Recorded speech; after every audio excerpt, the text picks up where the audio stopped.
नमस्कार दोस्तों, जय हिंद। स्वागत है आपका नरेंद्र सिंह सोमवंशी कौटिल्य एकेडमी में।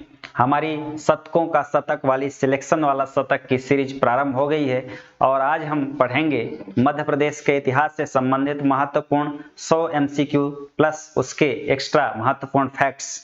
तो दोस्तों, आप अपने घर में चाहे जहां बैठे हों, आप पेन और रफ यानी कॉपी लेकर नोट करके बैठें ताकि आने वाले जो 100 प्रश्नों की सीरीज है उसमें आप अपना आत्ममूल्यांकन कर पाएं कि आपके कितने आंसर सही हो रहे हैं। साथ ही साथ जो महत्वपूर्ण फैक्ट्स हम बताते चलेंगे उसको भी आप नोट डाउन करेंगे, जो आपकी आगामी परीक्षाओं में, जैसे पटवारी की परीक्षा होने वाली है, मध्य प्रदेश प्रीलिम्स प्रारंभिक परीक्षा 2022 में होने वाली है, इसके लिए बहुत महत्वपूर्ण संसाधन साबित होने वाला यह वीडियो है। क्योंकि मध्य प्रदेश के इतिहास को कवर करेगा तो संबंधित इससे बनने वाले महत्वपूर्ण फैक्ट्स और ऑप्शंस को हम चर्चा करेंगे।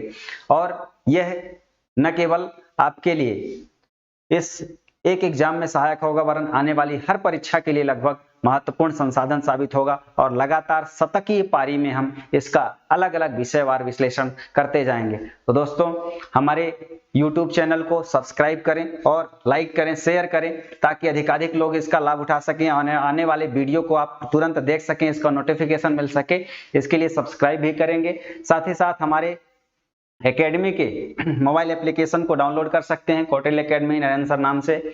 और हमारे यूट्यूब चैनल के अलावा जो ऑफिशियल टेलीग्राम चैनल है, इंस्टाग्राम है, इसको आप डिस्क्रिप्शन में दिए गए लिंक पर जाकर ज्वाइन कर सकते हैं। तो दोस्तों, हम बिना देरी किए आगे बढ़ते हैं और प्रथम सीरीज को शुभारंभ करते हैं। तो आइए पहले प्रश्न की चर्चा करें। पहला है, राजा बनने से पूर्व अशोक किस प्रांत का गवर्नर था? तो दोस्तों, आपको पता होगा कि सम्राट अशोक मौर्य वंश के महान शासक थे और इनके पूर्वज यानी चंद्रगुप्त मौर्य, जिनके प्रधानमंत्री आचार्य कौटिल्य थे, उन्होंने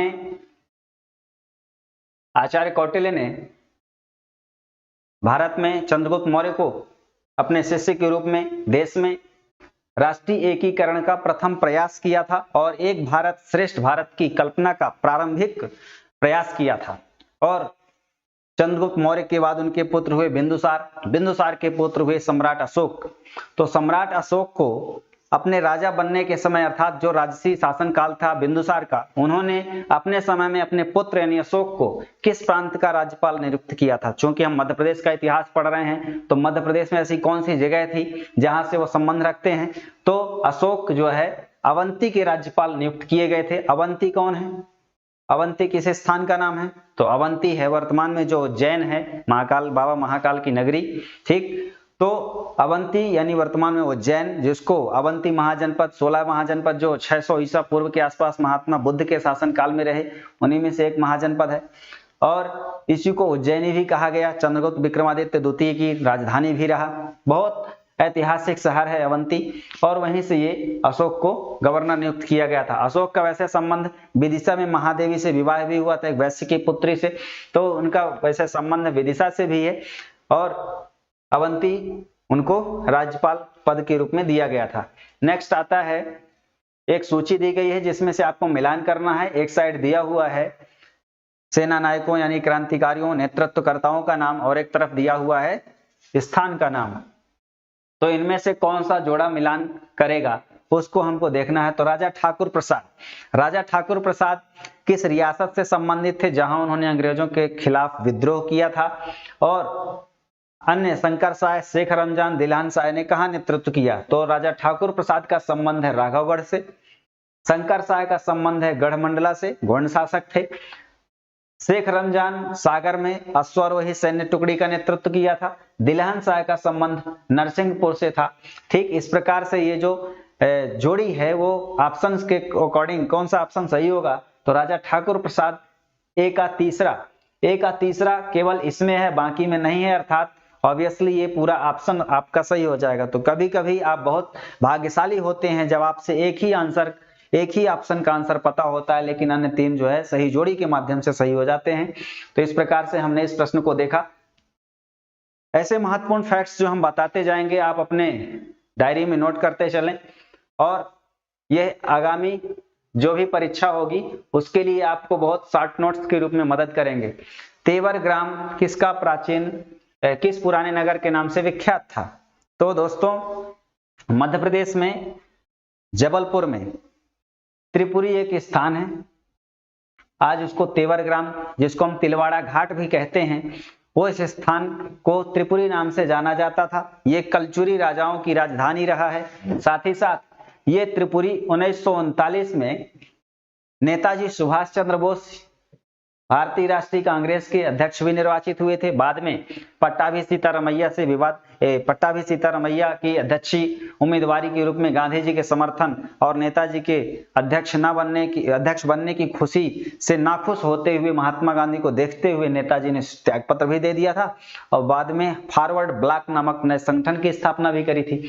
फिलहाल त्रिपुरी आप समझें कलचुरी वंश की राजधानी रहा है, जबलपुर में है, तेवर नाम है वर्तमान में, पहला त्रिपुरी था और यहाँ तिलवाड़ा घाट संबंधित है। ठीक है, आगे बात करें, ग्वालियर के राजा विक्रमजीत तोमर को किसने हराया था?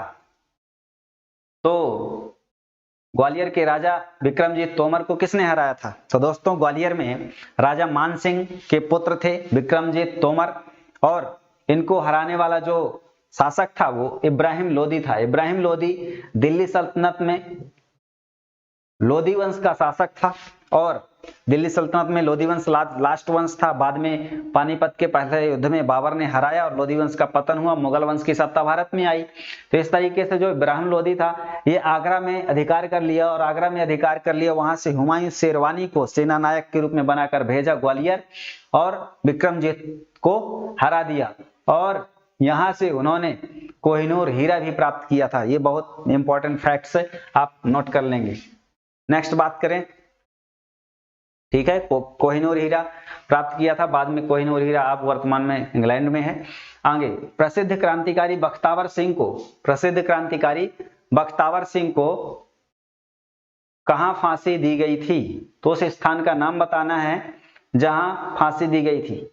तो ध्यान दें, बख्तावर सिंह कौन थे? बख्तावर सिंह धार जिले की अमझेरा रियासत है, धार जिले की अमझेरा रियासत, ठीक है, अमझेरा रियासत, वहां के जागीरदार थे और 1857 की क्रांति में इन्होंने योगदान दिया भारत की आजादी के लिए, देश की अस्मिता को बचाने के लिए और इनको नवंबर 1857 में गिरफ्तार किया गया। क्या किया गया? गिरफ्तार। और इनको 10 फरवरी 1858 को इंदौर में फांसी दी गई थी। कहां दी गई थी फांसी? इंदौर में दी गई थी। तो ध्यान रखिएगा 1858 में इंदौर में फांसी दी गई थी। नेक्स्ट प्रश्न की बात करें तो बेसनगर किस शहर का प्राचीन नाम था? तो बेसनगर किस शहर का प्राचीन नाम था? तो दोस्तों बेसनगर जो है विदिशा का प्राचीन नाम था और बेसनगर भारत का, मध्य प्रदेश का वह पुरातत्व स्थल है जहां से गरुड़ स्तंभ लेख प्राप्त हुआ है, जिसको यूनानी राजदूत हेलियोडोरस ने उत्कीर्ण कराया था, जो भागवत धर्म से संबंधित है और ये विदिशा में है। बेसनगर इसका प्राचीन नाम था, ध्यान रखेंगे। आगे हम बात करें, असहयोग आंदोलन में जबलपुर से क्षेत्र से किसने सक्रिय भूमिका निभाई थी? तो असहयोग आंदोलन 1920 में प्रारंभ हुआ था। 1 अगस्त 1920 को महात्मा गांधी जी द्वारा 1922 तक चला था और 5 फरवरी 1922 को जो चौरी चौरा कांड हुआ था गोरखपुर में, कई पुलिसकर्मियों को जिंदा थाने में जला दिया गया था। बाद में गांधी जी ने आहत होकर 11 फरवरी 1922 को असहयोग आंदोलन स्थगित कर दिया था। लेकिन असहयोग आंदोलन नॉन कोऑपरेशन मूवमेंट के दौरान मध्य प्रदेश में भी नेतृत्व हुआ और जबलपुर में हुआ। कौन नेतृत्व करता थे? सेठ गोविंद दास थे। तो ध्यान रखिएगा, सेठ गोविंद दास मध्य प्रदेश में असहयोग आंदोलन के नेतृत्व करता रहे हैं। और आगे हम बात करें तो राष्ट्रीय ध्वज फहराने पर किसे 6 माह के कारावास की सजा हुई थी? तो राष्ट्रीय ध्वज फहराने पर किसे 6 माह के कारावास की सजा हुई थी? तो ध्यान रखेंगे कि मार्च 1923 में मध्य प्रदेश के जबलपुर में हमारे राष्ट्रीय ध्वज तिरंगे की आन बान शान को लेकर ऐसा प्रसंग उपस्थित हुआ था जिसमें हमारे राष्ट्रीय ध्वज के प्रति जो अस्मिता थी, जो हमारा गौरव है, उसको बढ़ाने का काम किया और एक अखिल भारतीय स्तर पर फिर नागपुर में झंडा सत्याग्रह आयोजित किया गया था। ठीक है, तो उसकी विशेष हिस्ट्री है और ये पूछा गया है कि वहां ध्वज फहराने पर किसको सजा दी गई थी 6 महीने की? तो वो थे पंडित सुंदरलाल शर्मा। पंडित सुंदरलाल शर्मा को छत्तीसगढ़ का गांधी भी कहा जाता है, और ये नगर कांग्रेस कमेटी के अध्यक्ष थे, और ये जबलपुर में हुआ था। कहाँ हुआ था? ये जबलपुर में हुआ था, 1923 में हुआ था। और इस प्रकार से ये झंडा सत्याग्रह में इनको क्या दी गई थी? 6 महीने की सजा दी गई थी। ठीक है, ध्यान रखेंगे। आगे हम बात करें तो किस वर्ष रतलाम में स्त्री सेवा दल की स्थापना की गई थी? तो रतलाम में स्त्री सेवा दल एक संगठन था, ठीक है, और राष्ट्रीय एकता के प्रति परिलक्षित था या उसके लिए संबंधित था। इसकी स्थापना 1931 में की गई थी, 1931 में रतलाम में की गई थी। ध्यान रखेंगे, इसका आंसर क्या होगा? इसका आंसर होगा 1931। आगे हम बात करें नेक्स्ट, ठाकुर रणमत सिंह का संबंध मध्य प्रदेश के किस जिले से था? तो ठाकुर रणमत सिंह मध्य प्रदेश के स्वतंत्रता संग्राम में भाग लेने वाले महान सेनानी थे, और इनका संबंध रीवा रियासत से संबंधित था। और ये रीवा रियासत जो थी, रीवा रियासत में ये सैनिक की भूमिका में थे, और ठाकुर रणमत सिंह रीवा जिले की मनकाहरी रियासत से संबंधित थे, मनकाहरी ग्राम से संबंधित थे और रीवा रियासत से संबंधित थे। ठीक है, इसके अलावा ठाकुर रणमत सिंह के सम्मान स्वरूप वर्तमान में रीवा में स्टेडियम है, खेल स्टेडियम, ठाकुर रणमत सिंह स्टेडियम कहा जाता है। इनके नाम से टीआरएस कॉलेज भी है रीवा में, ठाकुर रणमत सिंह कॉलेज। ठीक है, तो इस तरीके से ये प्रश्न हुआ। आगे हम बात करें उरुस रंग एवं अंतराल किस स्थापत्य की विशेषता है? तो उरुस रंग एवं अंतराल किस स्थापत्य की विशेषता है? तो जैसे कि मध्य प्रदेश में जो कला और स्थापत्य जो कलाएं हैं उनमें से ये विशेषता पूछ रहा है। उरुस रंग मतलब शिखर, अंतराल मतलब गैप, किस स्थान पर? तो ये विशेषता है आपकी बुंदेलखंड स्थापत्य की। बुंदेलखंड स्थापत्य में आपको ये कहाँ मिल जाएंगे? तो खजुराहो में। खजुराहो में जो मंदिर समूह है वहां आपको ये स्थापत्य कला की विशेषता मिल जाएगी। उरुस रंग मतलब शिखर की विशेषता, और अंतराल मतलब गर्भगृह और उसके गेट के बीच का जो अंतराल है और उसके बीच में जो प्रदर्शनी होती है, कोई भी मंदिर हो, कोई भी भवन हो, वहां स्मारक हो, वो स्थापत्य की विशेषता बताता है, वो स्थापत्य है बुंदेलखंड। ठीक है, आगे हम बात करें किस लोकगीत का संबंध पंडवानी लोकगीत से है? तो ये लोकगीत का संबंध पूछ रहा है, तो ये लोकगीत नहीं है दोस्तों, ये लोक गायिका है, यहां ध्यान रखिएगा, लोक गायिका। ठीक है, तो किस लोक गायिका का संबंध पंडवानी लोकगीत से है? तो शांतिबाई, इनका भी, उषाबाई, पुनियाबाई, तीनों इससे संबंधित हैं। ठीक है, पंडवानी लोकगीत से। और ये जो पंडवानी लोकगीत है पूर्वी मध्य प्रदेश में बुंदेलखंड बघेलखंड में इसको गाया जाता है। आगे बात करें, बुंदेलखंड में प्रचलित फाग गायन में मुख्य भागीदारी किसकी होती है?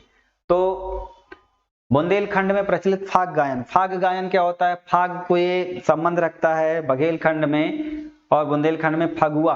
ठीक है, फगुआ जो होता है वो होली के अवसर पर गाया जाता है। जिस दिन होली धुरेड़ी होती है, खेलते हैं, उस दिन नगाड़ों ढोलक के साथ पुरुष लोग जो है फाग गायन करते हैं। ठीक है, और बाकायदा इस दिन जो है तो जो क्या बोलते हैं उसको, भांग वगैरह बनाते हैं, उसको लेते हैं और वो मचलते हुए होली का आनंद लेते हैं। ठीक है, इस तरीके से ये गायन होता है। आगे आता है सुमेलित करें, कुछ मेले दिए हैं और उस मेलों का संबंध किस स्थान से है इसको बताना है। तो रामलीला का मेला कहाँ होता है? भांडेर दतिया में है। रामलीला का मेला कहाँ है? भांडेर दतिया में। हीरा भूमिया का मेला कहाँ है? तो हीरा भूमिया का मेला ग्वालियर में है। कालू जी महाराज का मेला कहाँ है? तो कालू जी महाराज का मेला जो है ये पिपल्या खुर्द खरगोन में, पिपल्या खुर्द खरगोन महेश्वर में है। ठीक, और महेश्वर कहाँ है? खरगोन में है। ठीक है, तो ये ध्यान रखेंगे, खरगोन में। आगे गधों का मेला चित्रकूट और उज्जैन में लगता है। तो गधों का मेला कहाँ लगता है? चित्रकूट उज्जैन। तो इसका आंसर क्या हो जाएगा? ए का चौथा ये वाला। ठीक है, हीरा भूमिया ए का तीसरा और हीरा भूमिया ग्वालियर, ये वाला हो जाएगा पहला ऑप्शन। ठीक है, और कालू जी महाराज का मेला पिपल्या खुर्द खरगोन। इस तरीके से ये वाला ऑप्शन है, ऑप्शन बी। ठीक है, ये ध्यान रखेंगे। नेक्स्ट, सरहुल किस जनजाति द्वारा मनाया जाने वाला पर्व है? तो सरहुल क्या है वास्तव में? सरहुल एक ऐसा त्योहार है जो सूर्य देव और माता धरती यानी धरती माँ और सूर्य देव इनके बीच विवाह का प्रतीक है। और ये सरहुल उरांव जनजाति द्वारा मनाया जाने वाला त्योहार है। उरांव जनजाति मुख्यतया ओडिशा छत्तीसगढ़ की जनजाति है और मध्य प्रदेश के पूर्वी हिस्से सीधे सिंगरौली जिलों में निवास करती है। तो इनका जो पारंपरिक पर्व है सरहुल, वो सूर्य और धरती के बीच विवाह का प्रतीक है। ठीक है, ये विवाह के अवसर के रूप में मनाया जाता है सरहुल जनजाति द्वारा। आगे हम बात करें नेक्स्ट प्रश्न की, तो लोक नृत्यों का राजा किसे कहा जाता है। तो दोस्तों, लोक नृत्यों का राजा किसे कहा जाता है? लोक नृत्य क्या होते हैं? लोक नृत्य लोक अंचल में, किसी क्षेत्र विशेष में, किसी जाति समुदाय विशेष द्वारा किए जाने वाले नृत्य या किसी स्थानीय विशेषता को प्रकट करने वाले नृत्य लोक नृत्य कहलाते हैं। लोगों में प्रचलित, जैसे निमाड़ एक लोक अंचल है, बघेलखंड एक लोक अंचल है, बुंदेलखंड है, मालवा है, इसको हम लोक नृत्य समूह कहलाते हैं। तो कर्मा जो है, कर्मा को लोक नृत्यों का राजा कहा जाता है। ठीक है, आगे हम बात करें, टिकोरा वाद्य यंत्र किस लोक नृत्य में प्रयोग किया जाता है। तो टिकोरा जो वाद्य यंत्र है, वाद्य यंत्र क्या होता है? किसी भी डांस में, किसी भी गीत में बजाया जाने वाला उपकरण या सामान, ठीक है, उसको हम वाद्य यंत्र कहते हैं। तो ये है आंसर इसका कहरवा। कहरवा जो है गोंड जनजाति का एक प्रमुख नृत्य है जो विवाह के अवसर पर रात्रि में किया जाता है और उसमें टिकोरा वाद्य यंत्र का प्रयोग किया जाता है। ठीक है, बहुत महत्वपूर्ण है, इसको नोट कर लें। नौरता, नौरता किस अंचल की लोक चित्र कला है? तो नौरता जो है किस अंचल की लोक चित्र कला है? दोस्तों, ये जो हम ऑप्शन बताते जा रहे हैं, ये यदि आपसे बनता है तो आप अपने रफ में एक सीरियल से नंबरिंग कर लें और दूसरी तरफ ABCD नाम लिख लें, जो भी सही होगा, और आपको मिलान करते जाएं कि आपके आंसर कितने सही हो रहे हैं मेरे बताने से पूर्व। इससे आपका आत्म साक्षात्कार होगा, आत्म मूल्यांकन होगा कि आपसे कितना आता है। और यदि नहीं आता तो वो चीजें आप नोट कर लें और बार बार वीडियो को देखें, रिवाइज करें, स्पीड लगाकर देखें, उसको बढ़ाकर, और आपको ये मदद करेगा आपके रिवीजन में। ठीक है, हालांकि इसका PDF क्वेश्चन फॉर्मेट में आपको मिल जाएगा। ठीक है, टेलीग्राम चैनल में और इस वीडियो के डिस्क्रिप्शन में भी इसका वीडियो प्रोवाइड करवा देंगे। तो नौरता किस अंचल की लोक चित्रकला है? तो दोस्तों, नौरता जो है दो शब्दों से मिलकर नौरता, नवरात्रि। ठीक है, तो ये बुंदेलखंड में कुंवारी लड़कियों द्वारा, जिनका विवाह नहीं हुआ है, ऐसी कुंवारी लड़कियों द्वारा एक प्रकार से पूजा की जाती है और दीवार में जो है गेरू से, हल्दी से, कुमकुम से चित्र बनाया जाता है और उसकी पूजा की जाती है। तो 9 दिन तक। तो इस प्रकार से कुंवारी लड़कियों द्वारा बुंदेलखंड में नौरता जो है लोक चित्रकला दीवार में बनाई जाती है और उसकी पूजा की जाती है, ध्यान रखेंगे। आगे आता है बटहोली नामक प्रसिद्ध पात्र जो है किस धातु के बने होते हैं। तो बटहोली बर्तन है और किससे बना होता है? ये कांसा से बना होता है। कांसा से बना होता है तो ये कहाँ बनता है? तो मध्य प्रदेश के सतना जिले में। सतना जिले में कहाँ? उचेहरा एक तहसील है और इस उचेहरा की तहसील के अंतर्गत जो स्थानीय समुदाय है वहां इसको लोकल मार्केट में बेचते भी हैं। तो ये कांसा से बने बर्तन मिलते हैं। ठीक है, तो ये बटहोली पात्र ध्यान रखें। जैसे आपके नरसिंहपुर में भी जो है, चिचली में, नरसिंहपुर का एक स्थान है चिचली। ठीक है, नरसिंहपुर में चिचली भी एक स्थान है जहां से पीतल के बर्तन बहुतायत में मिलते हैं। ठीक है, तो ये ध्यान रखेंगे। आगे हम बात करें, मध्य प्रदेश में हलवा जनजाति कहां पाई जाती है, किस स्थान में? जैसा कि आपको पता है कि मध्य प्रदेश जिस तरीके से क्षेत्रफल यानी प्राकृतिक रूप से सौंदर्य रखता है, पर्यटन पुरस्कार प्राप्त करता है, कृषि के क्षेत्र में अग्रणी है, उसी तरीके से जो कि भारत में टाइगर स्टेट है, मध्य प्रदेश सबसे ज्यादा टाइगर है 526 पूर्व जनगणना के अनुसार सबसे ज्यादा क्षेत्रफल वाला राज्य है, उसी तरीके से हमारे जो सांस्कृतिक विविधता संपन्न मध्य प्रदेश की संस्कृति है, कला एवं संस्कृति का समन्वय है, उसमें जनजातियों की जनसंख्या की दृष्टि से मध्य प्रदेश में सबसे ज्यादा जनजाति पाई जाती है, लगभग 1.5 करोड़ से ज्यादा। ठीक है, और यहाँ 21.10% आबादी टोटल जनसंख्या में है जनजातियों की, इसीलिए यहाँ लोकसभा विधानसभा में इनकी सीटों का भी आरक्षण ज्यादा किया गया है। तो कई जनजातियां पाई जाती हैं, लगभग 47 जनजाति मुख्य रूप से पाई जाती है, उनकी अन्य सहायक उपजातियों को छोड़कर। तो हलवा जनजाति भी एक जनजाति है मध्य प्रदेश में और वह जो है बालाघाट में मुख्यतः निवास करती है। बालाघाट मध्य प्रदेश का दक्षिण पूर्वी कोना का जिला है जहां हलवा जनजाति का मुख्य निवास स्थान है। यह मध्य प्रदेश का नक्सल प्रभावित जिला भी है। सर्वाधिक वर्षा होती है बालाघाट में, बांस सबसे ज्यादा पाया जाता है बालाघाट में। इस तरीके से बहुत महत्वपूर्ण फैक्ट्स हैं। जिनको आप यहाँ ध्यान रखेंगे और नोट करेंगे। ठीक है, आगे हम बात करें जंगलियों के भी, जंगली किसे कहा जाता है? तो दोस्तों जंगलियों के जंगली किसे कहा जाता है? तो जंगलियों के जंगली उन्हें हम कहेंगे जो जंगल से ज्यादा जुड़े होंगे। ठीक है, और वहां उनका रहन सहन होगा, वैसी संस्कृति होगी उनकी। ठीक है, तो ये कहा गया है भारिया जनजाति को। भारिया जनजाति मध्य प्रदेश की एक पिछड़ी जनजाति है, जिसको केंद्र सरकार द्वारा 3 जो लिस्टेड जनजातियां हैं, संवेदनशील जनजातियां हैं और संकटग्रस्त जनजातियां हैं, उनको जो है घोषित किया गया है बैगा, सहारिया, भारिया। तो भारिया को कहा गया जंगलियों के जंगली। ये कहाँ कहा गया है? 1981 की जनगणना में कहा गया। कब कहा गया था? 1981 की जो जनगणना हुई थी, 10 की जनगणना, उसमें इस शब्द से संबोधित किया गया था, वो भारिया जनजाति।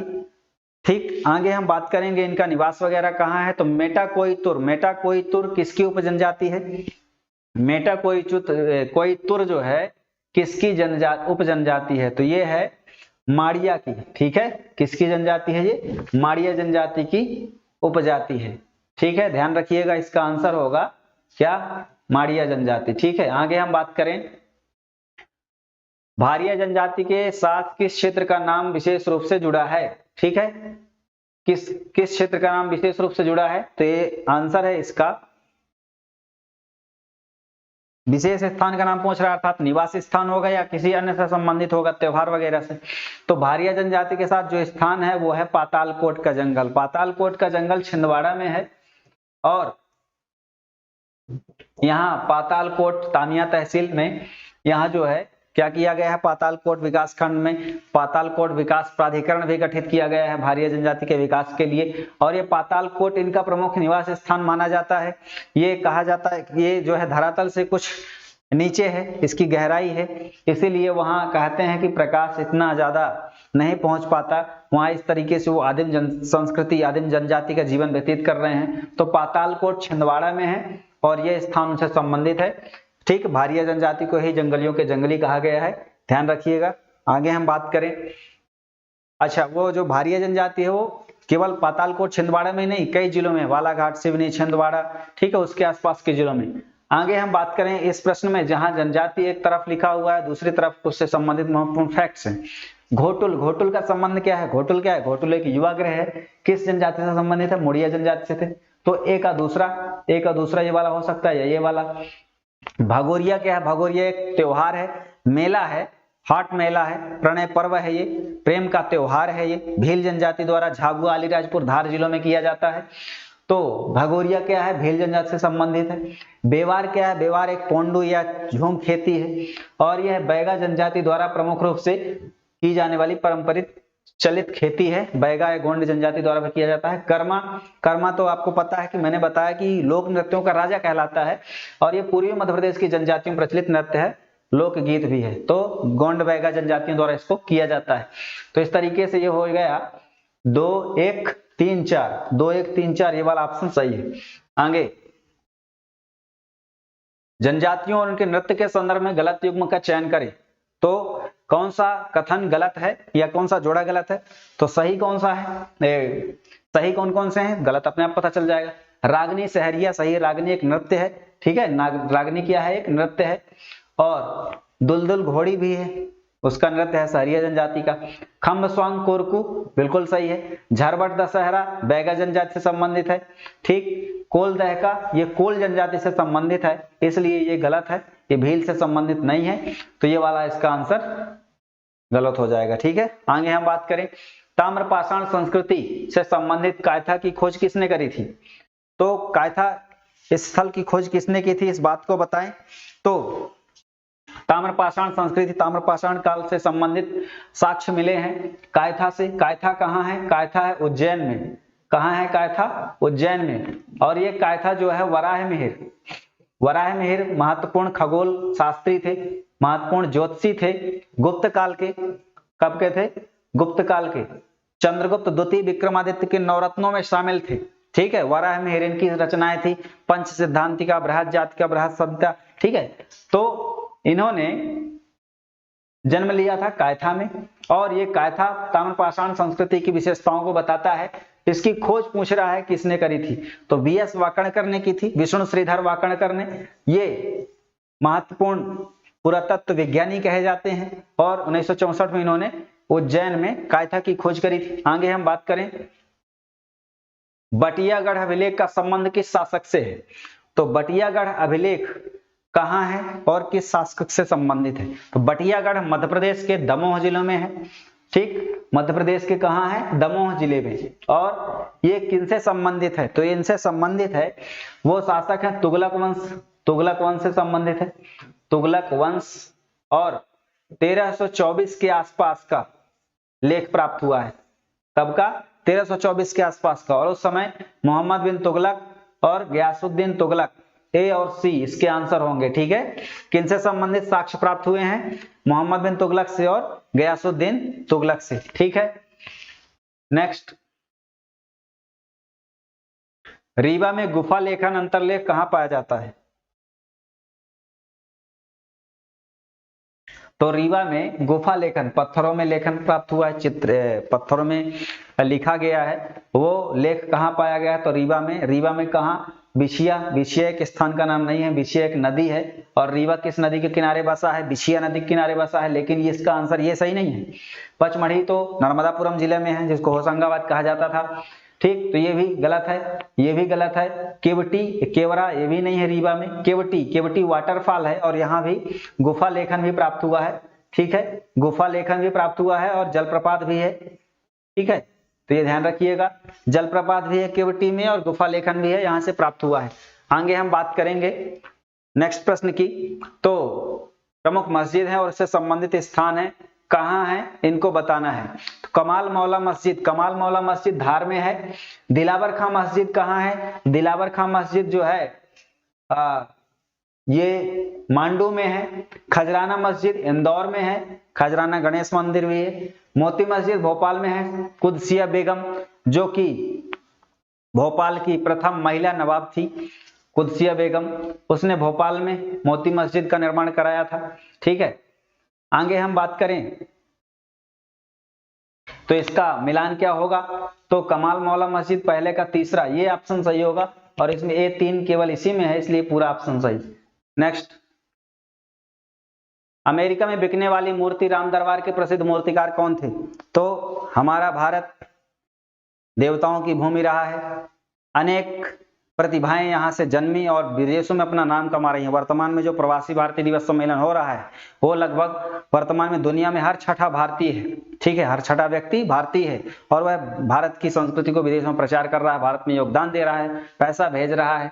हमारे देश की जो इकोनॉमी है वो भी बढ़ोतरी हो रही है, इन्वेस्टमेंट को बढ़ावा मिल रहा है। और पूछा जा रहा है कि कौन सा मूर्तिकार था जिसकी बनाई मूर्ति जो है अमेरिका में बिकी? तो मूर्तिकार हो, चित्रकार हो, साहित्यकार हो, सबने नाम कमाया है। तो वो व्यक्ति हैं दिनेश शर्मा और ये हैं छतरपुर से। छतरपुर मध्य प्रदेश, छतरपुर जहां खजुराहो नृत्य महोत्सव होता है, खजुराहो मंदिर है। ठीक है, तो ये दिनेश शर्मा उनका नाम है और इनके द्वारा बनाई गई मूर्ति राम दरबार अमेरिका में बिकी। साथ ही साथ इनके द्वारा बनाई गई कई प्रकार की पीतल की मूर्तियां भारत के कई मंदिरों में स्थापित की गई हैं। आगे हम बात करेंगे पारी कुपार लिंगों का संबंध किस भाषा से है? तो पारी कुपार लिंगों का संबंध जो है किस भाषा से है? पारी कुपार लिंगो एक व्यक्ति हैं और ये जो है गोंडी भाषा के जनक कहे जाते हैं। क्या कहे जाते हैं? गोंडी भाषा के जनक कहे जाते हैं। कहा जाता है कि इस धरती पर जब भारत में समुदाय की उत्पत्ति हुई या विकास हुआ, उसमें से गोंड जनजाति पहले थी और ये भारत की आदिम जनजाति भी है और भारत में सर्वाधिक यही जनजाति पाई जाती है, गोंड जनजाति। जबकि मध्य प्रदेश में सबसे ज्यादा पाई जाने वाली जनजाति भील जनजाति है। लेकिन यहाँ जो गोंडी भाषा है, तो गोंडी भाषा कहा जाता है कि पहली भाषा थी। ठीक है, जब भाषा की उत्पत्ति हुई थी गोंडी भाषा पहली थी। ठीक, आगे हम बात करेंगे, तो ये ध्यान रखिएगा गोंडी भाषा से इनका संबंध था। नेक्स्ट, त्रिभुज, चतुर्भुज, वृत्त आकृतियां। आपको पता होगा कि सिंधु घाटी सभ्यता की जो लिपि थी वो भावचित्रात्मक थी और जिस स्टाइल में लिखी गई थी उसको कहा गया था ब्रेस्टोफ्रेडन पद्धति।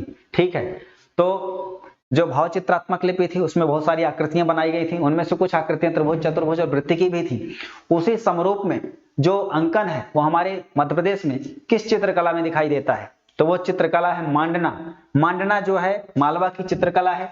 मांडना जो है कहाँ है? मालवा की चित्रकला है। और यहाँ जो है ये चित्रकारी की जाती है दीवालों में, जमीन में, तो ये चित्रकारी दिखाई जाती है मांडना से, और ये सिंधु घाटी सभ्यता में भी दिखाई देता है, तो सिंधु सभ्यता के समरूप है। ठीक है, तो सिंधु सभ्यता के दिग्दर्शन होते हैं इस चित्रकला में, ये मालवा में है, मांडना से संबंधित है। नेक्स्ट बात करेंगे, बुंदेली शब्दकोश का संकलन किसके द्वारा किया गया था? तो बुंदेली शब्दकोश का संकलन जो है किया गया था किसके द्वारा? वो थे व्यक्ति महेश कटारे, ये धा नहीं है, महेश कटारे इनका नाम है, महेश कटारे बुंदेली शब्दकोश के संकलन थे। बुंदेली जो है एक साहित्यिक भाषा भी है, ठीक है, और क्षेत्रीय बोली है। किस जनजाति के निवास स्थल को ढाना कहते हैं? तो हमने बात किया था भारिया जनजाति के बारे में। भारिया जनजाति एकांत में निवास स्थान पसंद करती है और उस एकांत स्थान को ढाना कहा जाता है। जैसे हम लोग गांव टोला में रहते हैं, उनके स्थान क्षेत्र को, भारिया को ढाना कहा जाता है। क्या कहा जाता है? ढाना, ध्यान रखिएगा। और भारिया जनजाति के बारे में पातालकोट का जंगल हमने ध्यान ही दिया, और ये प्रमुख रूप से कृषि और पशुपालक जाति है, कृषि कार्य करती है, झूम खेती भी करती है, वर्तमान में स्थायी कृषि भी कर रहे हैं। आगे हम बात करेंगे किस जनजाति में पड़ियार और भूमिका को अति सम्मान प्राप्त है? तो कोरकू जनजाति में पड़ियार और भूमिका वर्ग हैं। जैसे जो वर्तमान में जो वर्ण व्यवस्था है, वर्ण व्यवस्था समाज में चली आ रही थी पहले से, तो जो जातिगत व्यवस्था उनमें से ब्राह्मण को माना जाता है को पूजा पाठ और अध्यापन अध्ययन का कार्य, जो वर्ण व्यवस्था उत्पत्ति हुई थी उस समय ये सुनिश्चित किया गया था, तो उनमें उनको उच्च स्थान प्राप्त था। ठीक, तो उसी तरीके से जो कोरकू जनजाति में कुछ प्रमुख होते हैं उनको पड़ियार और भूमिका कहा जाता है। तो कोरकू जनजाति, इसका ध्यान रखिएगा, आंसर होगा। ठीक है, आगे हम बात करें गोंड जनजाति का पुजारी किसे कहा जाता है? तो गोंड जनजाति का पुजारी देवरी को कहा जाता है। ठीक है, पुजारी जो है देवरी कहलाएगा। ओझा जो है वो होता है जो तांत्रिक क्रिया करता है, तांत्रिक कार्य में जुटा रहता है। और ठीक है, देवरी जो है पुजारी को कहा जाता है, ध्यान रखिएगा। देवरी जो है पुजारी कहलाता है, ये विशेष रूप से नोट कर लीजिएगा। आगे हम बात करें किस जनजाति का नाम उसे प्रायद्वीपीय भारत के नाम से हिस्से में मिला है? ठीक है, ये बहुत महत्वपूर्ण फैक्ट है, ये इसका संबंध भूगोल से है। आपको पता होगा कि महाद्वीपीय विस्थापन सिद्धांत को सन 1912 में अल्फ्रेड वेगनर ने दिया था। अल्फ्रेड वेगनर ने कहा कि महाद्वीपों का विस्थापन हो रहा है, कई कारणों से हो रहा है, इसकी विस्तृत चर्चा हम भूगोल में करेंगे। लेकिन उन्होंने कहा कि जब कार्बोनिफेरस काल में, पहले तो पृथ्वी जब उत्पत्ति हुई सूर्य से, तो एक प्रमुख स्थल के रूप में थी, लाखों वर्षों तक वर्षा वगैरह हुई, स्थल पिंड बना चट्टानों के रूप में गर्म गोले से, और उसका नाम पड़ा पैंजिया। उसके चारों तरफ महासागर हुआ, उसको पैंथालासा बोले, पैंथालासा। ठीक है, ये पैंजिया था, इसके चारों तरफ महासागर था जिसको पैंथालासा कहा जाता था। बाद में इसका जो है दो भागों में टूट गया, बीच में भूसन्नति आ गई और इसको अंगारा लैंड, इसको गोंडवाना लैंड कहा गया।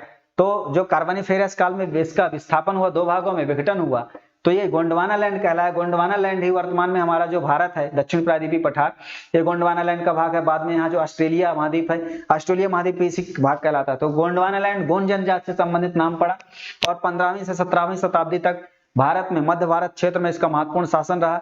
चाहे वह जो जबलपुर में है गोंड राजा मदन शाह, मदन महल किला, रानी दुर्गावती, ठीक है, शंकर शाह, रघुनाथ शाह, ऐसे महान सेना नायक और वीर वीरांगनाओं की भूमि रहा। भोपाल में भोपाल राज्य प्रजामंडल की स्थापना कब की गई? तो भोपाल राज्य प्रजामंडल की स्थापना सन 1938 में की गई। ध्यान रखिएगा, फैक्ट्स है ये। तो भोपाल राज्य प्रजामंडल की स्थापना 1938 में की गई थी, और ये राष्ट्रीय एकता का प्रतीक था। आगे हम बात करेंगे इनमें से किस स्वतंत्रता नायक को अंडमान जेल भेज दिया गया था? तो एक स्वतंत्रता नायक था भीमा नायक। भीमा नायक जो है, जो 1857 की क्रांति में योगदान देने वाले प्रमुख आदिवासी सेना नायक थे। ठीक है, आदिवासी सेना नायक थे कौन? भीमा नायक। 1857 की क्रांति में महत्वपूर्ण योगदान दिया। इनका जन्म जो है पंचमोहाली गांव में हुआ था, खरगोन में। ठीक है, और इनको 1857 में कहां भेज दिया गया था? अंडमान पोर्ट ब्लेयर में, जहां काले पानी की सजा होती थी। ठीक है, इनके अलावा खाज्य नायक भी निमाड़ से संबंधित थे, टांटिया भील भी निमाड़ से संबंधित थे।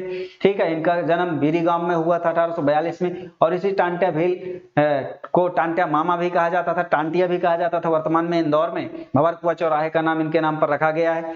ये बहुत महत्वपूर्ण आदिवासी नेता रहे। रघुनाथ शाह, ये भी गोंड शासन से संबंधित थे। इसका आंसर होगा भीमा नायक। ठीक है, आगे हम बात करेंगे 15 अगस्त 1947 को जब देश आजाद हुआ था, तो भोपाल का राजा नवाब कौन था?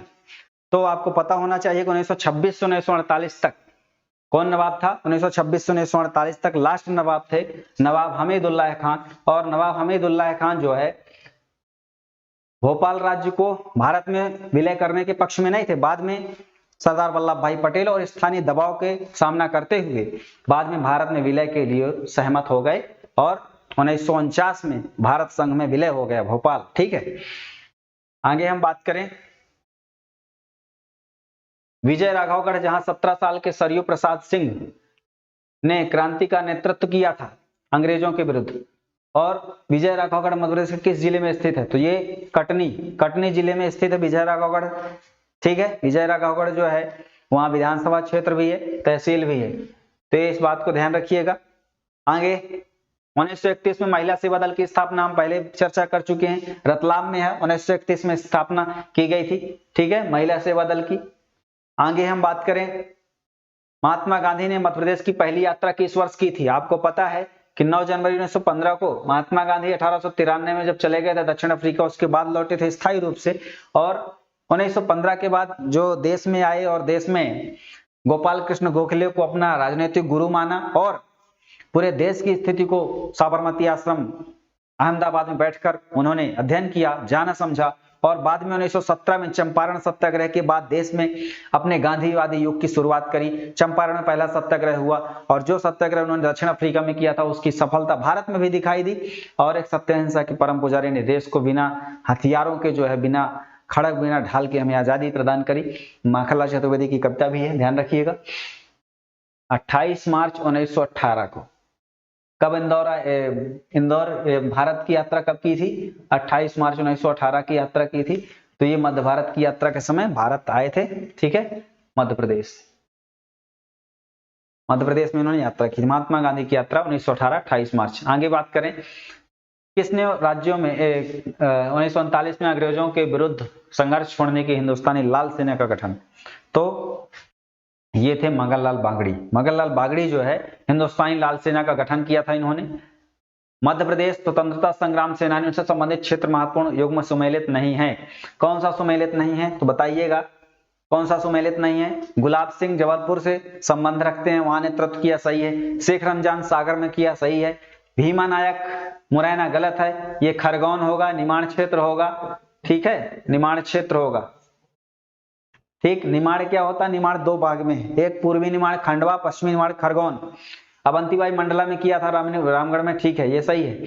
ये वाला गलत है। ठीक है, ये वाला आपका इसका असत्य होगा, सुमेलित नहीं है।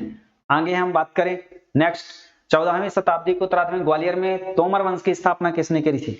तो तोमर वंश की स्थापना 1350 के बाद, यानी उत्तरार्ध मतलब 14वीं शताब्दी के पास में, यानी 1350 के बाद का समय। ठीक है, कोई भी शताब्दी दी हो तो शताब्दी 14वीं शताब्दी का मतलब 1400 ईस्वी के पहुंचने का वर्ष। ठीक है, 1400 के बाद का समय नहीं, 1400 के पहले का समय, यानी 1300 से लेकर 1399 तक, यानी 1400 तक का समय 14वीं शताब्दी कहलाता है। 1401 जब लग जाएगा तो 15वीं शताब्दी का स्टार्ट हो जाएगा। ठीक है, तो इसका स्थापना जो करी थी ये वीर सिंह देव थे। वीर सिंह देव ने ये तोमर वंश की स्थापना करी थी, वीर सिंह देव। इसी के वंशज हुए बाद में मान सिंह तोमर, विक्रमजीत तोमर। ठीक है, आगे पंडिताई और तांत्रिक क्रिया करने वाले गोंडों को क्या कहा जाता है? तो पंडिताई और तांत्रिक क्रिया जो काम करते हैं उनको हम ओझा कहते हैं। ऐसे गोंडों के वर्ग क्या कहलाते हैं? ओझा। ओझा क्या करते हैं? पंडिताई का काम करते हैं और तांत्रिक क्रिया का काम करते हैं, उसको हम क्या कहते हैं? ओझा। आज भी ग्रामीण क्षेत्रों में ओझा गुनिया शब्द प्रचलित है, तो ओझा गुनिया ये गोंडों में प्रचलित था। ठीक है, तो जनजाति से संबंधित है ये। आगे मध्य प्रदेश में बैगा जनजाति मुख्यतः कहाँ पाई जाती है? तो मध्य प्रदेश में बैगा जनजाति जो है कहाँ प्रमुख रूप से निवास करती है? तो पूर्वी मध्य प्रदेश में निवास करती है। पूर्वी सतपुड़ा, ये भी सही है। डिंडोरी पूर्वी जिला है। ठीक है, सीधी भी पूर्वी जिला, सही है। सभी सही है, सभी में बैगा जनजाति। बैगा जनजाति जो है पूर्वी मध्य प्रदेश में मुख्य रूप से निवास करती है। मंडला का बैगाचक क्षेत्र प्रमुख रूप से उनकी खेती के लिए फेमस है। और ऐसे गोंड जनजाति पूरे भारत में है, पूरे भारत में ऐसे पूरे मध्य प्रदेश में भी है, कहीं छिटपुट तरीके से। और लेकिन ये बैगा जनजाति के साथ इनका समुदाय विशिष्ट रूप से रहता है। ठीक है, आगे सन 1305 में अलाउद्दीन खिलजी ने मालवा के किस शासक को पराजित किया था? तो 1305 में अलाउद्दीन खिलजी ने किस शासक को परास्त किया था? अलाउद्दीन खिलजी खिलजी वंश का सम्राट था और उसने मालवा के राजा महलक देव को परास्त किया था। किसने? महलक देव को, ठीक है। किसने? अलाउद्दीन खिलजी ने। और जब पराजित कर दिया, मालवा पर अधिकार कर लिया, तो उसने आइनुल मुल्क मुल्तानी को मालवा का क्या नियुक्त कर दिया? अपना दूत नियुक्त कर दिया या वहां की सत्ता सौंप दी, ठीक है। आगे हम बात करेंगे कोल जनजाति के कितने उपवर्ग हैं, ठीक है, ध्यान रखिएगा।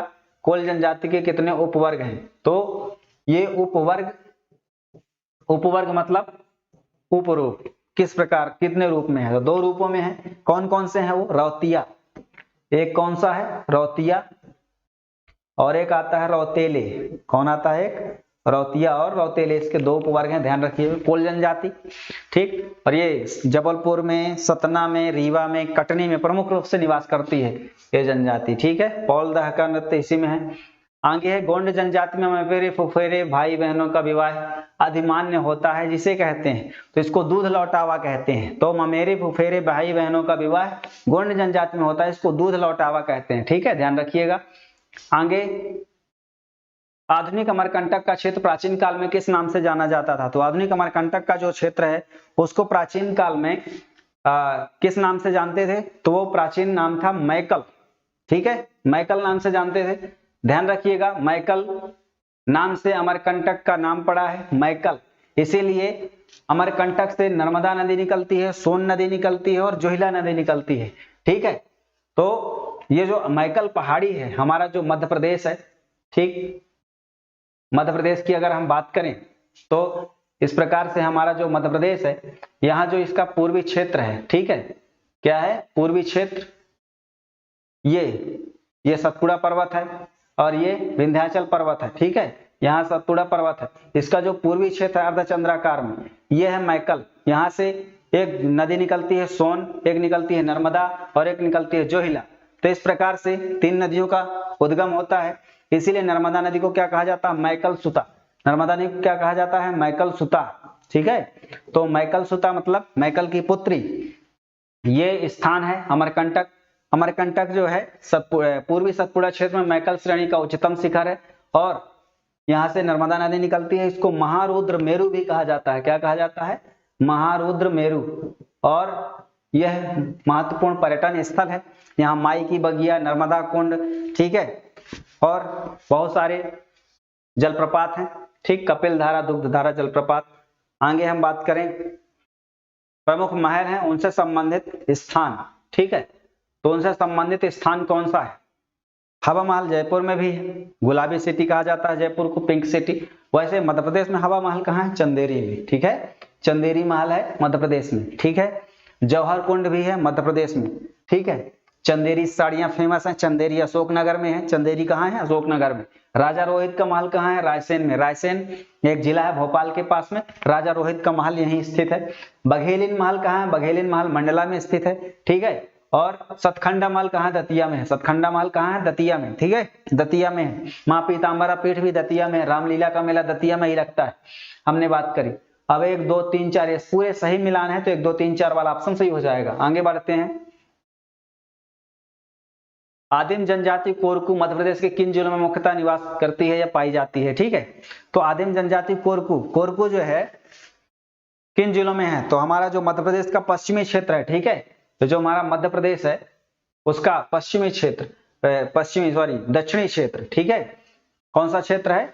दक्षिणी क्षेत्र। ये जो हमारा मध्य प्रदेश है इसका जो ये दक्षिणी क्षेत्र है, ठीक है, आप इसको बहुत उसमें मूल्यांकन मत करिएगा। ये दक्षिण में है। दक्षिण में जो क्षेत्र है जैसे बालाघाट यहाँ है, सिवनी है, छिंदवाड़ा है, सिवनी है, बैतूल है, होशंगाबाद है, खंडवा, खरगोन, बुरहानपुर। तो ये जो बैतूल, छिंदवाड़ा और सिवनी, होशंगाबाद ये वाले जिले हैं, यहाँ एक कोरकू जनजाति है, ठीक है, निवास करती है। तो इसका आंसर होगा दक्षिण जिलों में, ठीक है, ये दक्षिण है। नक्शे में ऊपर की दिशा नॉर्थ होती है, उत्तर, और दक्षिण होती है नीचे, इधर की ओर होता है पूर्व, इधर होता है पश्चिम, ठीक है। आगे हम बात करें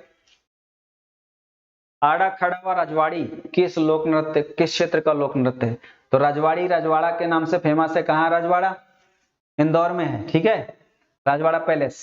तो ये मालवा से संबंधित है और यहाँ आड़ा खड़ा और रजवाड़ी लोक नृत्य किए जाते हैं विभिन्न पारंपरिक विभिन्न अवसरों पर, ठीक है।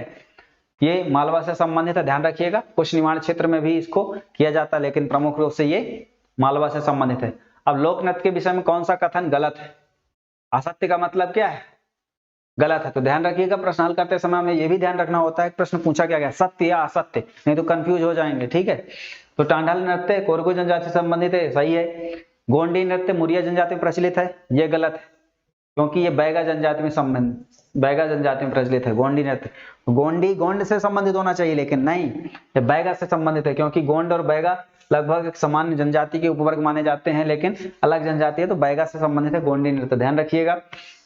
गवार जनजाति मड़िया जनजाति से संबंधित है, ये भी सही है। उपरोक्त सभी कथन ये गलत, तो इसका आंसर ये वाला होगा, यानी ये वाला कथन गलत है। आगे चलते हैं। सुमेलित कीजिए कौन सा स्तूप कहाँ है। ठीक है, तो स्तूपों का मिलान करें। स्तूप क्या होते हैं? स्तूप जिस तरीके से हमारी आस्था के केंद्र है मंदिर, ठीक है, उसी तरीके से बौद्ध धर्म में स्तूपों को किसी के याद में, स्मृति में बनाया जाता है। जैसे सांची का स्तूप है, गया में बोध गया स्तूप है, ठीक है, तो सांची का स्तूप महात्मा गौतम बुद्ध के जो 2 शिष्य थे, सारिपुत्र और महामोदगलायन, उनके अस्थि अवशेष रखे गए हैं और उनके उस स्थान पर स्तूप का निर्माण कर दिया गया है। ठीक है, तो ये तीर्थ स्थल होते हैं एक प्रकार से। तो पानगुराड़िया कहाँ है? ये सीहोर में है। देउर कोठार कहाँ है? रीवा में है। कसरावत कहाँ है? खरगोन में। तुमैन कहाँ है? गुना में। तो इस प्रकार से इसका मिलान करें। पहले का चौथा ये आंसर सही है, बाकी किसी में चौथा नहीं, तो ऑब्वियसली पूरा सही। ठीक है, इस तरीके से ट्रिकी सॉल्व करेंगे आप। किस शासक को जनेंद्र, राजाधिराज, परमेश्वर आदि उपाधियों से अलंकृत किया गया है? किस शासक को जनेंद्र, राजाधिराज, परमेश्वर आदि की उपाधियों से अलंकृत किया गया था? तो वो कौन से शासक थे जिनको इन उपाधियों से अलंकृत किया गया था? तो मध्य प्रदेश के इतिहास की बात हो रही है, तो मध्य प्रदेश से संबंधित इन शासकों में से शासक हैं यशोधर्मन, और यशोधर्मन जो है मालवा के शासक थे, और ये मालवा के शासक थे कहां से थे? मंदसौर। मंदसौर अभिलेख में इस बात का उल्लेख है कि मालवार नरेश यशोधर्मन को जनेंद्र, राजाधिराज और परमेश्वर की उपाधियां दी गई थी। ठीक है, तो मंदसौर अभिलेख, मंदसौर का नाम प्राचीन में दसपुर भी था, तो दसपुर अभिलेख या शिलालेख ध्यान रखिएगा यशोधर्मन से संबंधित है, और वहां सूर्य मंदिर निर्माण का भी उल्लेख है। ठीक है, तो सूर्य मंदिर का भी साक्ष्य मिलता है, ध्यान रखिएगा। इस प्रकार से नेक्स्ट क्वेश्चन हम आगे बढ़ते हैं। रानी लक्ष्मीबाई किस अंग्रेज सेनापति के विरुद्ध युद्ध करते हुए वीरगति को प्राप्त हुई थी? तो रानी लक्ष्मीबाई किस सेना नायक के समक्ष आक्रमण किया, यानी युद्ध किया अंग्रेजों के समक्ष? तो वो इनमें से कौन सा होगा? आप अपने अनुसार टिक करें जो आपको सही लगता है, बाद में सारे क्वेश्चंस का मूल्यांकन खुद पर कर पाएंगे, साथ ही साथ हम यहाँ डिस्कशन तो करते ही जा रहे हैं। इसका आंसर होगा जनरल ह्यूरोज।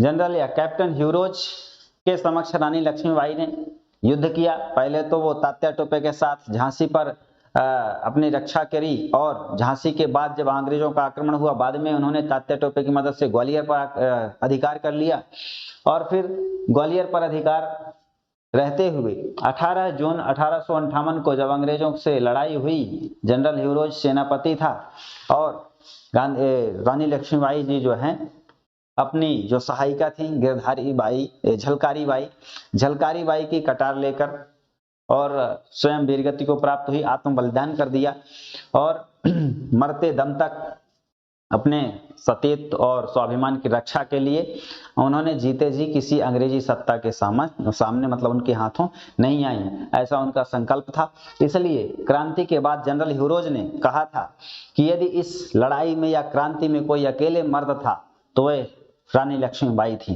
ठीक है, रानी लक्ष्मीबाई की वीरता की कहानी झांसी की रानी कविता में सुभद्रा कुमारी चौहान ने लिखा है कि बुंदेले हर बोलों के मुंह हमने सुनी कहानी थी, खूब लड़ी मर्दानी वह तो झांसी वाली रानी थी। ठीक है, तो इनकी वीरता और शौर्य के किस्से कई साहित्यिक रचनाओं में और इतिहास में मिलते ही हैं। नेक्स्ट क्वेश्चन है, कलचुरी वंश के किस शासक को हिंद का नेपोलियन कहा जाता है? तो नेपोलियन, चूंकि समुद्रगुप्त को भी नेपोलियन कहा जाता है, वैसे नेपोलियन बोनापार्ट जो है फ्रांस से थे, तो कलचुरी वंश के किस शासक को हिंद का नेपोलियन कहा जाता है? तो वह शासक जो प्रतापी होगा, तो वह शासक थे कर्णदेव। ठीक है, कौन थे? कर्णदेव, जिन्होंने राजा भोज से भी आक्रमण किया, लड़ाई ली। और कर्णदेव जो है प्रतापी शासक थे कलचुरी वंश के। कलचुरी वंश कहाँ शासन कर रहा था? तो कलचुरी वंश शासन कर रहा था जबलपुर क्षेत्र में, जिसको त्रिपुरी नाम था। ठीक है, क्या नाम था उस क्षेत्र का? त्रिपुरी। और त्रिपुरी जो है वर्तमान में तेवर नाम है, तेवर या तिलवाला घाट जबलपुर में है। वहां जो है कलचुरी वंश का शासन रहा उस एरिया में। और कर्णदेव जो है प्रतापी शासक रहे। मध्य प्रदेश के किस राजवंश और उसकी राजधानी का जोड़ा सही नहीं है?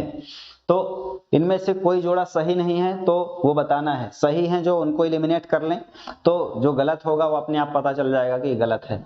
तो इनमें से 3 कोई सही होंगे और 1 गलत होगा। इसका आंसर बताएं तो अवलिकर वंश दसपुर में है, ये सही है। कलचुरी वंश त्रिपुरी, ये भी सही है। बुंदेला वंश ओरछा, ओरछा वर्तमान में निवाड़ी जिला में आता है। टीकमगढ़ से विभाजित हुआ 2018 में, 1 अक्टूबर 2018 को निवाड़ी जिला बना था। और ओरछा अब जो है निवाड़ी जिले की एक तहसील है। एक महत्वपूर्ण पर्यटन स्थल भी है। राम राजा महल, राम राजा मंदिर के नाम से फेमस है। बुंदेलों की शौर्य की भूमि रहा है, बुंदेलों की राजधानी रहा है ओरछा। परमार वंश धार से संबंधित है। उज्जैन, वैसे तो इनकी राजधानी प्रथम कौन सी थी? उज्जैन थी। और फिर कौन सी थी? धारा नगरी। तो धारा नगरी, जिसको धार भी कहते हैं। और महान राजा भोज, जो राजा भोज जो है, भोजताल लक्ष्मी नारायण मंदिर, ठीक है, बहुत सारी निर्माण कार्य उन्होंने कराया। साथ ही साथ वो विद्वान भी थे, अनेक साहित्यिक ग्रंथों की रचना, अनेक विद्वानों को आश्रय भी दिया था। तो राजा भोज परमार वंश के शासक थे। और परमार वंश की स्थापना धार में या मालवा क्षेत्र में उपेंद्र कृष्ण राज ने करी थी। उपेंद्र कृष्ण राज ने करी थी। तो इंदौर इसकी राजधानी नहीं था, इससे संबंधित नहीं था, इसलिए वो गलत हो जाएगा। नेक्स्ट हम बात करेंगे, सम्मिलित कीजिए। एक तरफ सेना नायकों या नेतृत्वकर्ताओं के नाम है और दूसरी तरफ स्थान का नाम है। तो गिरधारी बाई कौन थी? तो गिरधारी बाई रानी अवंतीबाई लोधी, ठीक है, रानी अवंतीबाई लोधी की सहायिका थी। और इनका संबंध रामगढ़ से था। रामगढ़ कहाँ है? मंडला में। नारायण सिंह रायपुर से संबंध रखते हैं, रायपुर रियासत से। देवी सिंह का संबंध मंडला से था। और सुरेंद्र साई, सुरेंद्र भाई का संबंध संबलपुर से था। तो 1 2 3 4 ये सही सुमेलित है। इसका आंसर ये वाला सही हो जाएगा। तो इस तरीके से आप जो है अपने आंसर लगा सकते हैं। व्यवसाय के आधार पर गोंड जनजातियों की उपजातियां कौन कौन सी हैं? तो गोंड जनजाति में व्यवसाय के आधार पर उनके वर्ण विभाजित कर दिए गए थे। जिस तरीके से हम लोग इतिहास पढ़ते हैं, तो जब ऋग वैदिक काल और उत्तर वैदिक काल की सामाजिक व्यवस्थाओं को पढ़ते हैं, तो ऋग वैदिक काल में जो वर्ण थे वो कर्म के आधार पर विभाजित हुए थे। और उत्तर वैदिक काल में जो वर्ण व्यवस्था थी वो जन्म के आधार पर यानी वंशानुगत के आधार पर निर्धारित होने लगी थी। तो अब यहाँ बताना है कि गोंड जनजाति में जो कार्य है, व्यवसाय है, उसके आधार पर कितनी उपजातियां हैं? तो प्रमुख रूप से इन तीनों हैं अलग अलग कार्य के आधार पर। अगरिया जो है, अगरिया किसका काम करते हैं? आग से लोहा, यानी लोहा बनाने का कार्य। ठीक है, ठीक है, लौह धातुओं से वस्तुएं बनाने का काम, ये ठीक है। तो लोहे से वस्तुएं बनाना, उपकरण बनाने ये काम करते हैं। ओझा क्या करते हैं? तो ओझा जो है तांत्रिक क्रिया करते हैं, पंडिताई का काम करते हैं। ठीक है। और प्रधान जो होता है वो पूजा पाठ का काम कराता है। ठीक है, पूजा पाठ का काम कौन कराता है? प्रधान कराता है, यानी इसको जो है श्रेष्ठ माना जाता है। और ये तीनों जो है ऑप्शन इसके सही हो जाएंगे। ठीक है, आगे हम बात करें जनजातियों और उनके नृत्य के संदर्भ में गलत युग्म का चयन करें। तो नृत्य हैं और उनके जनजातियों से संबंध रखते हैं, तो कौन सा गलत है उसको बताना है। रागनी नृत्य जो है सहरिया जनजाति से। सहरिया जनजाति मध्य प्रदेश की अति पिछड़ी जनजातियों में शामिल है। बैगा, सहरिया, भारिया 3 केंद्र सरकार द्वारा घोषित जनजातियां हैं जो अति पिछड़ी हैं मध्य प्रदेश में, संवेदनशील भी हैं। और खम्ब स्वांग कोरकू जनजाति से संबंधित है, बिल्कुल सही है। झारवाट एवं दशहरा बैगा जनजाति से संबंधित है। कोल दहका नृत्य ये भील जनजाति से संबंधित नहीं है, ये कोल जनजाति से संबंधित है, इसलिए ये वाला ऑप्शन गलत हो जाएगा, बाकी सब सही है। ठीक है, इस तरीके से। और अभी हम आगे प्रश्नों में चर्चा करेंगे इनके बारे में विस्तार से। बैगा चक निर्माण अधिकांश भाग मध्य प्रदेश के किस जिले में है? तो मध्य प्रदेश के किस भाग में बैगा चक हिस्सा है? तो दोस्तों कुछ वर्षों पूर्व मुख्यमंत्री श्री शिवराज सिंह चौहान ने जो मंडला क्षेत्र का बैगाचक एरिया है, वो बैगाओं की खेती के लिए, चूंकि वो लोग झूम खेती करते थे जिसको पोंडू कृषि कहते हैं, कर्तन दहन पद्धति से करने वाली खेती कहते हैं, तो उसमें जो वन भूमि हुआ करती थी उसको नष्ट कर दिया जाता था और उसको कृषि क्षेत्र में बदल के 1-2 वर्षों खेती करके उसको छोड़ दिया जाता था। इस तरीके से वन रोपण जो है बाधित होता था, यानी वनों का उन्मूलन होता था और उत्पादन क्षमता भी उतनी नहीं होती थी। तो सरकार ने क्या किया है, मंडला में जो बैगाचक एरिया है वहां बैगाओं की खेती के लिए उस स्थान को क्या कर दिया है, उस स्थान को चिन्हित कर दिया है। ठीक है, तो ये मंडला में है, ध्यान रखिएगा। ठीक, और जो मंडला पूर्वी मध्य प्रदेश है वो गोंड बैगा जनजातियों भारी जनजाति के लिए प्रमुख निवास स्थान है। पेशवा बाजीराव प्रथम की समाधि कौन सी है, तो कहाँ है, इनकी समाधि है रावरखेड़ी खरगोन में। कहाँ है खरगोन में, रावरखेड़ी। ठीक है, तो पेशवा बाजीराव प्रथम की समाधि कहाँ है, रावरखेड़ी खरगोन में है, ध्यान रखिएगा। और ये महान पेशवा थे, इन्होंने बुंदेलखंड में छत्रसाल राजा से संबंध भी रखा और एक कूटनीति का परिचय देते हुए अपने साम्राज्य को आगे बढ़ाया। आगे है इंदौर नागपुर रीवा राज्यों में कौन सा ऐसा युद्ध था जिसमें ब्रिटिश राज के अंतर्गत ये वाले हिस्से आ गए थे, तो ये युद्ध था तीसरा आंग्ल मराठा युद्ध। ठीक है, तीसरा आंग्ल मराठा युद्ध हुआ था 1817 से 18 या 19 के आसपास। तो इसमें जो है इन क्षेत्रों से मराठों का आधिपत्य हट गया था, अंग्रेजों का आधिपत्य स्वीकार कर लिया गया था। तो इसका आंसर ये वाला हो जाएगा। ठीक है, आगे हम बढ़ते हैं। मध्य प्रदेश के पूर्वी भाग में मुख्य रूप से किस वंश का शासन था, तो आपको पता होगा कि जो मंडला का एरिया है, डिंडोरी एरिया है, बालाघाट छिंदवाड़ा, उस समय जबलपुर दमोह तक का, रानी दुर्गावती का हम नाम सुने, गोंड वंश की शासक थी, अकबर से उनका युद्ध हुआ था अकबर के शासनकाल में। तो गोंड वंशों का शासन था 15 से 17 शताब्दी तक मुख्य रूप से मुख्यतः, और वैसे तो वो 10वीं शताब्दी से भी उनका शासन रहा है। तो इस प्रकार से गोंड वंशों का शासन प्रमुख रूप से है पूर्वी क्षेत्र में, इसीलिए गोंड जनजाति इन हिस्सों में ज्यादा पाई जाती है। गोंड के साथ इनकी उपजाति, इनकी संबंध जाति रखती है बैगा, वो भी इसी स्थान पर रह रही है। तो गोंड जाति जो है इससे संबंधित है। रघुनाथ साय, शंकर साय का हम लोग नाम सुने हैं 1857 की क्रांति में, ये भी इसी वंश से संबंधित थे। ठीक है, खानदेश स्थित राजा की छतरी का निर्माण किस मुगल शासक ने करवाया था। खानदेश किसका नाम था, तो खानदेश मध्य प्रदेश में एक जिला है बुरहानपुर। ठीक है, बुरहानपुर। और वर्तमान में जो सरकार की नल जल स्कीम चल रही है, हर घर नल जल स्कीम, तो इसमें ये प्रथम स्थान प्राप्त है। ठीक है, पहला जिला जो है कौन सा है, हर घर जल नल जल स्कीम। ठीक है, हर घर जल तो नल जल, तो हर घर नल जल स्कीम में ये पहला जिला आया है बुरहानपुर। और बुरहानपुर का पुराना नाम था खानदेश, और यहाँ राजा की छतरी का निर्माण कराया गया था, किसके आदेश पर, औरंगजेब के आदेश पर। औरंगजेब के सहायक थे राजा जय सिंह। तो राजा जय सिंह की सम्मान में जो है राजा की छतरी का निर्माण करवाया था, क्योंकि दक्कन की सूबेदारी प्रदान करके औरंगजेब ने राजा जय सिंह को दक्षिण में भेजा था।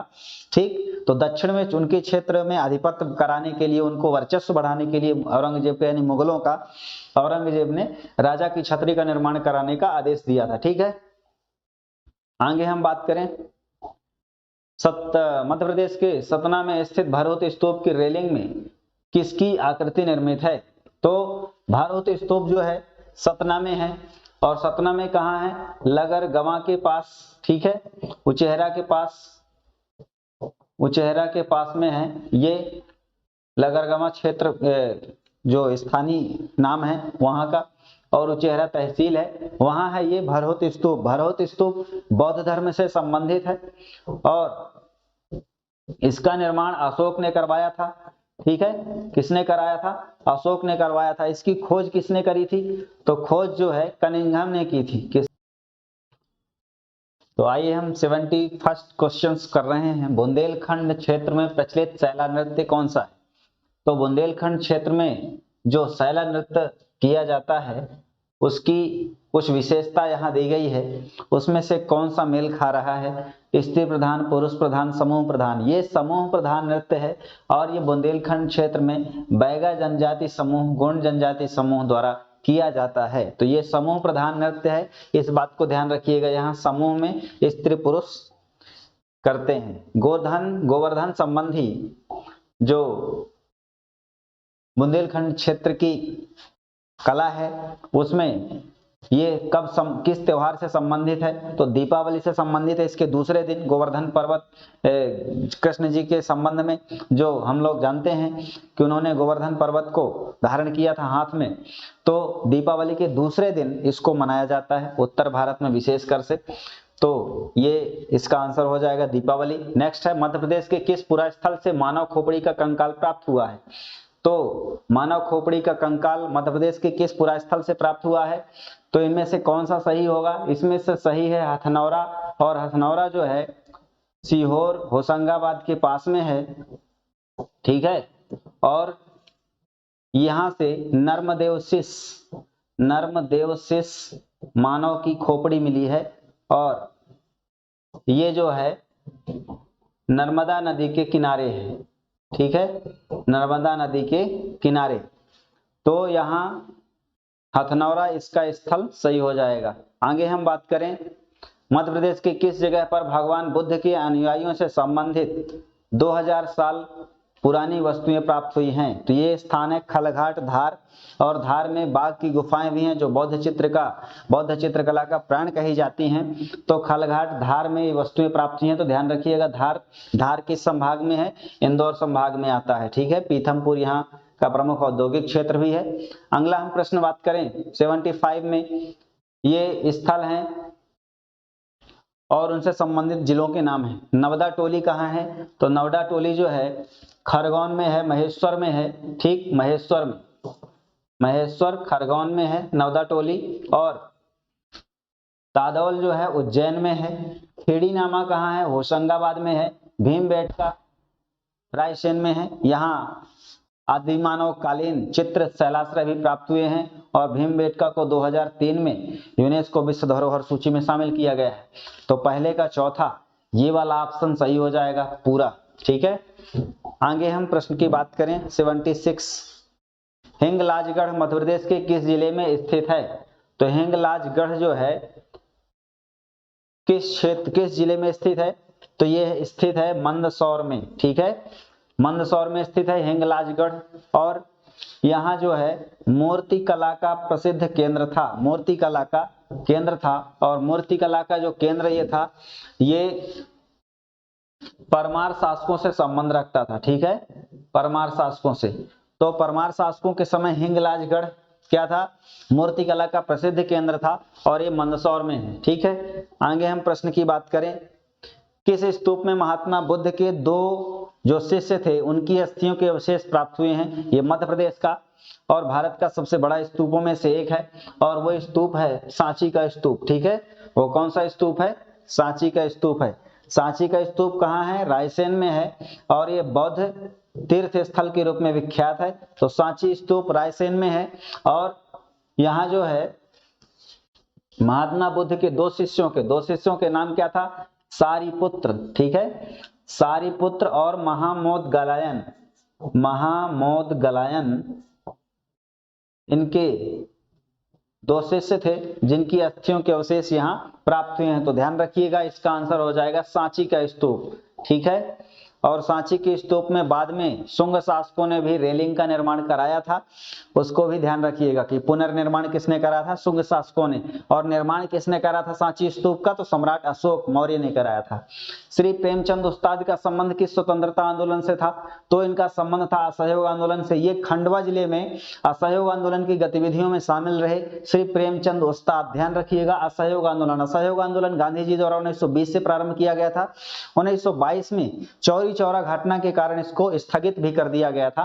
तो इस तरीके से प्रेमचंद उस्ताद का संबंध असहयोग आंदोलन से था, ठीक। आगे हम बात करें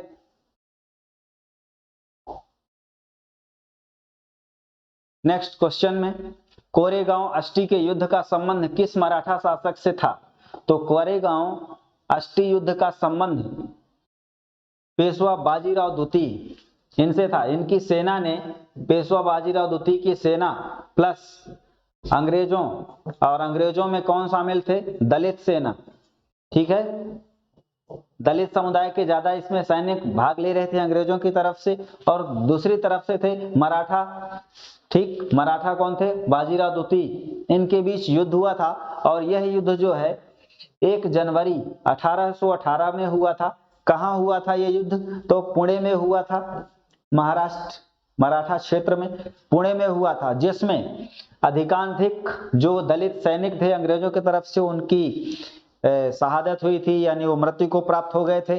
विशाल नरसंहार हुआ था। इसी कारण से वर्ष 1918 में डॉक्टर बाबा साहब भीमराव अंबेडकर ने वहां कोरेगांव स्मारक भी बनवाया था। ठीक है, उनकी जो इस प्रकार से राष्ट्रीय प्रेम को स्पष्ट करती हुई देश प्रेम के प्रति जो भावना थी वो स्पष्ट होती है। आगे हम बात करें, रीवा के बमनी से प्राप्त ताम्रपत्र के अनुसार पांडव वंश का पहला शासक कौन था? तो रीवा से, यानी मध्य प्रदेश या भारत में कई ऐसे क्षेत्र हैं जहां से प्राचीन शिलालेख अभिलेख प्राप्त हुए हैं, जहां से कुछ ऐतिहासिकता की जानकारी भी मिलती है। तो जो रीवा से बमनी से प्राप्त हुआ उसमें पांडव वंश का पहला शासक था जयबल। ठीक है, इसका आंसर होगा जयबल। यहां से ये स्पष्ट हो जाता है। आगे बैगा जनजाति के संबंध में कौन सा कथन गलत है, नहीं असत्य है। ठीक, हमें प्रश्न को हल करते समय यह भी देखना है कि पूछा क्या गया है, सत्य है कि असत्य। ठीक है, तो कई बार हम इस प्रश्न को पूरा पढ़े बिना आंसर को गलत टिक करके आ जाते हैं, वो हमारे लिए खतरनाक होता है, इसलिए आप इसको ध्यान दें। ठीक, बैगा एक प्रिमिटिव जनजाति, प्रिमिटिव मतलब आदिम जनजाति, बिल्कुल सही है, पिछड़ी जनजाति है। बैगा गुदना प्रिय होते हैं, बिल्कुल सही, शरीर में गुदना गुदवाते हैं। शिकार बैगाओं का प्रिय शौक है, बिल्कुल शौक भी शिकार भी करते हैं। बैगा जनजाति में ओझा को हे दृष्टि से देखा जाता है। हे मतलब होता है घृणा की दृष्टि से या बहुत निम्न कोटि की दृष्टि से देखा जाता है, तो ऐसा नहीं है, ओझा को इसमें से प्रधान माना जाता है। ठीक है, तो ये ओझा को सम्मान की दृष्टि से माना जाता है, इसीलिए इसका कथन कौन सा गलत हो जाएगा? इसका कथन ये वाला गलत हो जाएगा, बाकी ये सही है। ठीक है, आगे बढ़ते हैं। मध्य प्रदेश के किस लोकनाट्य माच का प्रणेता किसे कहा जाता है? मध्य प्रदेश का जैसा कि लोकनाट्य क्या है, माच, और माच वैसे मालवा क्षेत्र में प्रमुख रूप से किया जाता है। इसके जो प्रणेता हैं यानी जनक हैं बाल मुकुंद जी हैं। बाल मुकुंद जी उज्जैन से संबंध रखते हैं और ये बाल मुकुंद जी ने ये माच को जो है प्रारंभ करवाने में बड़ी महत्वपूर्ण भूमिका निभाई थी, इसलिए उनको जनक कहा जाता है, प्रणेता कहा जाता है। नेक्स्ट, चित्रावण चित्रकला किस क्षेत्र से संबंधित है? तो चित्रावण चित्रकला जो है ये मालवा क्षेत्र से संबंधित है और मालवा में चितेरे जनजाति के द्वारा, चितेरे जातियों के द्वारा क्या बनाए जाते हैं? चितेरे जाति के द्वारा मालवा में चितेरे जाति के द्वारा क्या बनाए जाते हैं? दीवारों पर चित्र बनाए जाते हैं। ठीक है, दीवारों पर या अन्य स्थानों में भी बनाए जाते हैं और ये वास्तव जो विशेष अवसरों पर किए जाते हैं। ठीक है, कोई भी मांगलिक अवसर हो, ठीक है, मांगलिक अवसर हो या पर्व हो तो इनके द्वारा घरों में, दीवारों में इत्यादि में कलाकृतियां बनाई जाती हैं चितेरे जाति के द्वारा, इसलिए इसको चित्रावण कहा जाता है और इसमें कुछ कलाकृतियां मिलती हैं। ये चित्रावण कला जो है सिंधु घाटी सभ्यताओं में जिस तरह से कुछ चित्रकला प्राप्त हुई थी, वैसे ही ये कुछ नई चित्रकारियां, पशु पक्षियों के चित्र और बहुत सारे जो मांगलिक अनुष्ठान के रूप में हो सकते हैं, ऐसे संकेतों को यहाँ ये दर्शाते हैं। मकड़ाई का किला मध्य प्रदेश के किस जिले में स्थित है? तो मकड़ाई का किला मध्य प्रदेश के हरदा जिले में स्थित है और हरदा जिले में मकरंद शाह द्वारा बनवाया गया था। ठीक है, पिंडारियों के दमन या पिंडारियों के आक्रमण से बचाव के लिए। ठीक है, तो ध्यान रखिएगा कहाँ बनवाया गया था? हरदा में। और हरदा में कहा, किसके द्वारा? मकरंद शाह के द्वारा। हरदा कहाँ है आपको बताना है। हरदा मध्य प्रदेश के किस संभाग में शामिल है? कमेंट करके आप बता सकते हैं कि हरदा जिले को मध्य प्रदेश के किस संभाग में शामिल किया गया है। खजुराहो के चतुर्भुज मंदिर या विष्णु मंदिर का निर्माण किस शासक ने कराया था? इसको बताइएगा। तो खजुराहो के जो विष्णु मंदिर है या चतुर्भुज मंदिर, उसका निर्माण करवाने में जो प्रमुख शासक थे चंदेल शासक यशोवर्मन। चंदेल शासक यशोवर्मन, इन्होंने विष्णु मंदिर या चतुर्भुज मंदिर का निर्माण कराया था, जबकि कंदरिया महादेव मंदिर किसने बनवाया था? विद्याधर ने। ठीक है, ठीक, धंगदेव ने। कंदरिया महादेव मंदिर जो है धंगदेव ने करवाया था। ठीक है, इस प्रकार से इसका आंसर हो जाएगा विष्णु मंदिर या चतुर्भुज मंदिर में यशोवर्मन। और यशोवर्मन कौन थे? चंदेल शासक थे। ठीक है, यशोवर्मन कौन थे? चंदेल शासक। वैसे भी खजुराहो के जितने मंदिर समूह हैं, 85 मंदिर समूह पहले थे, वर्तमान में 25 शेष हैं और इनको 1986 में यूनेस्को सूची में शामिल किया गया है। कहाँ शामिल किया गया है? यूनेस्को विश्व धरोहर सूची में शामिल किया गया है। मध्य प्रदेश के 3 ऐसे स्थल हैं, खजुराहो, सांची, भीमबेटका और मतलब खजुराहो, सांची और भीमबेटका, ऐसे 3 स्थलों को खजुराहो यूनेस्को सूची में शामिल किया गया है। और ग्वालियर का किला और ओरछा, इनको अर्बन लैंडस्केप सूची में अस्थायी रूप से शामिल किया गया है, भविष्य में इनको भी शामिल किया जा सकता है। आगे हम बात करें मध्य प्रदेश के जनजातीय लोगों द्वारा मनाया जाने वाला भगोरिया हाट का आकर्षण क्या है? तो क्या आकर्षण है? ये भील जनजाति का त्योहार है। मध्य प्रदेश के झाबुआ, अलीराजपुर, धार जिलों में किया जाता है भील जनजाति द्वारा, और ये होली के अवसर पर किया जाता है।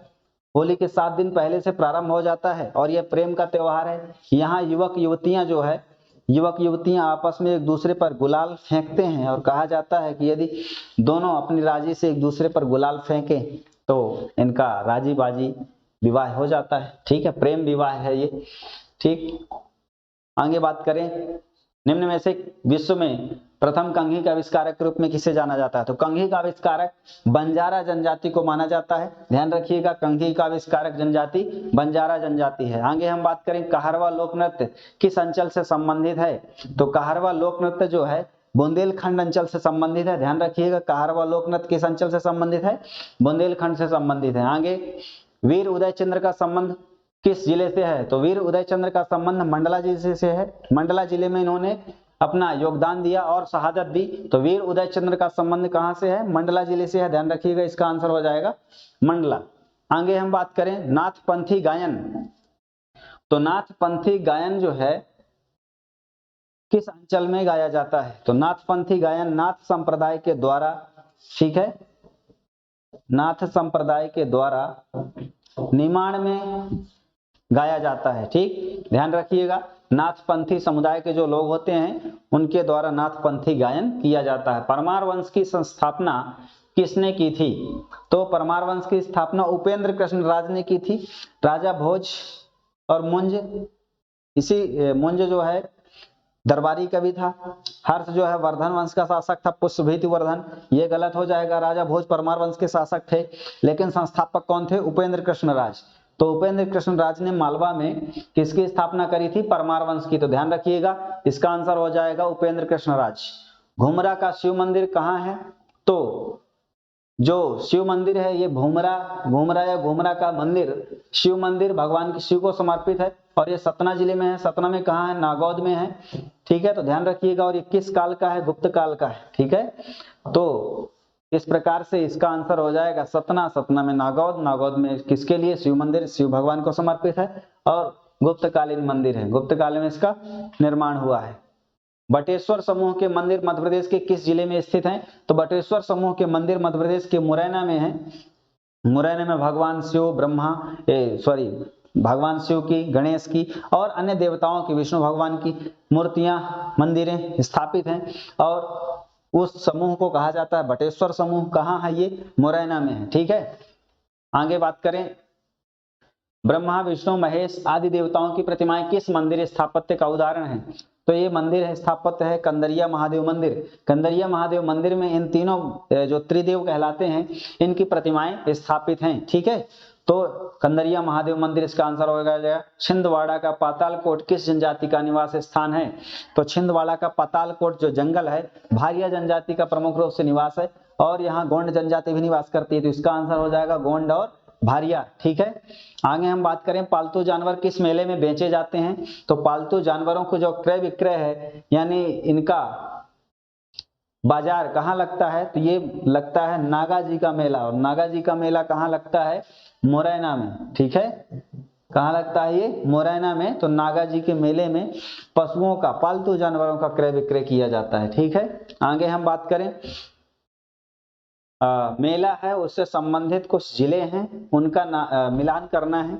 मठ घोघरा का मेला, मठ घोघरा का मेला जो है सिवनी में किया जाता है, आयोजित होता है। कुंडेश्वर का मेला टीकमगढ़ में आयोजित होता है। धर्मराजेश्वर का मेला मंदसौर में और सलकनपुर का मेला सीहोर में। इसका मिलान हो जाएगा, मठ घोघरा का मेला पहले का तीसरा और दूसरे का चौथा, ये हो गए, और धर्मराजेश्वर का मंदसौर, ये वाला, यानी ऑप्शन सी में टिक करेंगे। आगे है, कौन सी जनजाति मध्य प्रदेश में नहीं पाई जाती? तो इनमें से गोंड जनजाति पाई जाती है, हलवा बालाघाट में पाई जाती है। गोंड वैसे पूरे मध्य प्रदेश में पाई जाती है, प्रमुख रूप से दक्षिण पूर्वी और पूर्वी मध्य प्रदेश में पाई जाती है। भील जनजाति मुख्य रूप से पश्चिमी मध्य प्रदेश में पाई जाती है, लेकिन टोडा जनजाति भारत मध्य प्रदेश में नहीं है। टोडा जनजाति नीलगिरी में है, और नीलगिरी पहाड़ी कहाँ है? नीलगिरी पहाड़ी है आपका तमिलनाडु में है, ठीक है। कहाँ है ये? तमिलनाडु में, ठीक है। और ये नीलगिरी पहाड़ी में, ठीक है, निवास करती है टोडा जनजाति। तो ये पालतू जानवरों को पालती है, ठीक, और जंगली जीवन यापन में पशुपालन इनका मुख्य व्यवसाय है टोडा जनजाति का। इसका आंसर हो जाएगा ये। नेक्स्ट, कौन सी जनजाति प्राणियों का शिकार और अन्य अपराधों के लिए जानी जाती है? तो पारधी जनजाति, क्योंकि पारधी जो है शिकारी का पर्यायवाची भी है, तो पारधी जो है रायसेन जिले में निवास करती है, भोपाल जिले में निवास करती है और इनके आसपास के क्षेत्रों में, और ये प्राणियों का शिकार करती है और अपराधों के लिए जानी जाती है, इसलिए इसको क्या, इस जनजाति का नाम क्या है? पारधी जनजाति है, ठीक है। पारधी जनजाति का निवास स्थान कहाँ है? रायसेन और भोपाल के आसपास, ठीक। आगे हम बढ़ते हैं और लास्ट क्वेश्चन है इस सीरीज का कि किस शासक, प्रसिद्ध शासक हस्ती का संबंध किस राजवंश से है? तो कौन सा शासक है जो हस्ती नाम है उनका और किस राजवंश से संबंधित है? तो ये परिव्राजक वंश से संबंधित है। परिव्राजक एक वंश था और एक बुंदेलखंड में इनका शासन था, और यहां से अभिलेख प्राप्त हुआ है पन्ना से। पन्ना से अभिलेख प्राप्त हुआ है, जहां से ये पता चलता है कि पन्ना अभिलेख से पता चलता है कि परिव्राजक वंश का शासक हस्तिन यहाँ शासन करता था, क्योंकि उसके शासनकाल के कुछ सिक्के भी प्राप्त हुए हैं। तो दोस्तों, इस प्रकार से हमारी ये 100 प्रश्नों की सीरीज समाप्त हुई। इसके आगामी कड़ी में हम मध्य प्रदेश के संबंध में कला और संस्कृति के महत्वपूर्ण तथ्यों और उनके एमसीक्यू के आंसर को डिस्कशन के साथ सामने आएंगे। और तब तक के लिए आप अपना मूल्यांकन करते रहिए। आप अपने सुझाव हमारे कमेंट बॉक्स में दे सकते हैं, और अपनी तैयारी को बूस्ट करने के लिए हमारे साथ जुड़ें, चैनल को सब्सक्राइब करें और बड़ी तन्मयता के साथ इस आंसरों को आप अपने कॉपी में लिख सकते हैं। जो आपसे ना बनते हों, जो बनते हों उनको ना लिखें। धन्यवाद। जय हिंद, जय भारत।